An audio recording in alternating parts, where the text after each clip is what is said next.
the famous term carb loading. Well, you know, carb loading simply means everybody's going out and eating a lot of pasta. You see that. But let's go back to basics. Let's go back to human physiology. You know, people lie, numbers don't.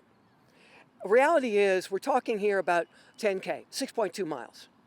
We're talking about the liver and muscle and circulatory system of the average person out there is 2,000 calories.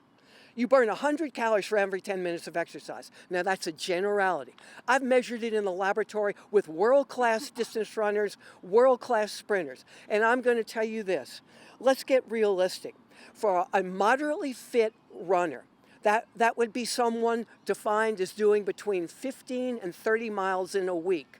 You can expect their 10K run time to be 50 to 70 minutes.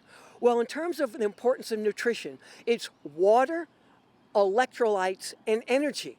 So anything extending beyond 60 minutes is going to need the electrolytes. Anything going beyond 90 minutes is going to need the carbohydrates. Ironically, your sports drinks are not going to give you enough sodium. And that's important because you can handle that the night before. And the reason I say that, in order to effectively use the glycogen in your liver and muscles and circulatory system, you need sodium transport.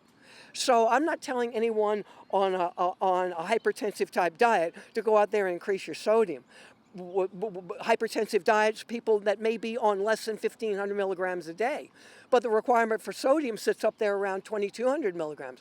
But keep this also in mind, that people forget that they think I'm, well, to use your term, carb loading. They're doing it the night before. But have you ever realized what the word breakfast means? It means breaking the fast. So at nighttime, when you're asleep, 8 to 9 hours, if you're doing that before the run, what's happening is your body's repairing. Don't think for a minute you're not burning up all that glycogen, that's glucose in the liver, just repairing the body. So you think you had that big carb meal the night before. Well, what about when you wake up? The rule would be this. Go ahead and have something like a grilled chicken breast. You can have your pasta, avocado, a good healthy fat, like that. But in the morning, 3 hours before the event, remember, are you going to get up and eat something big? You don't want any fiber in the diet. You don't want to have to go in and unfortunately have to use the toilet because nature calls. But the reality is that if I get up, I want a blenderized meal. A blenderized meal would be stabilize the blood sugar. Now, I could take water or I could take almond milk. I'm a fan of water. I could take one of those little bullet blenders and I could fill it with some fresh fruit. I like, before the event, to have a low glycemic fruit. What does that mean? That would mean crush up an apple, crush up pears, crush up grapes, and blend it in with the water. Then I'm going to do one of two things. I'm going to do a whey isolate. It's going to be fast acting, get in my body. That's a protein. And for those of you that are vegetarian or want green, I'll pick on a pea protein, a pea isolate. And I would use that. And then when you do that, you can add that in. What am I getting? I'm getting natural sodium, natural potassium. Remember, that is so critical. And I'm not going to stress my GI tract with the nervousness and everything.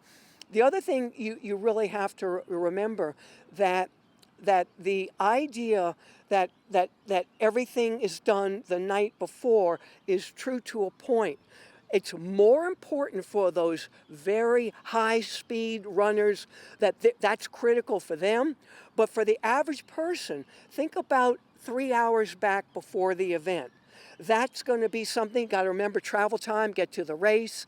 And the thing that I told you, sodium then is important because, remember, events going longer, 60 minutes or longer, are going to require those electrolytes. And then you're going to need, of course, the fluid as a transport mechanism. Don't forget, fueling the body is high performance.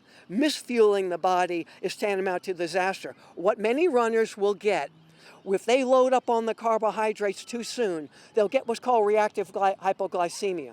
The body sees all that sugar, sends in insulin.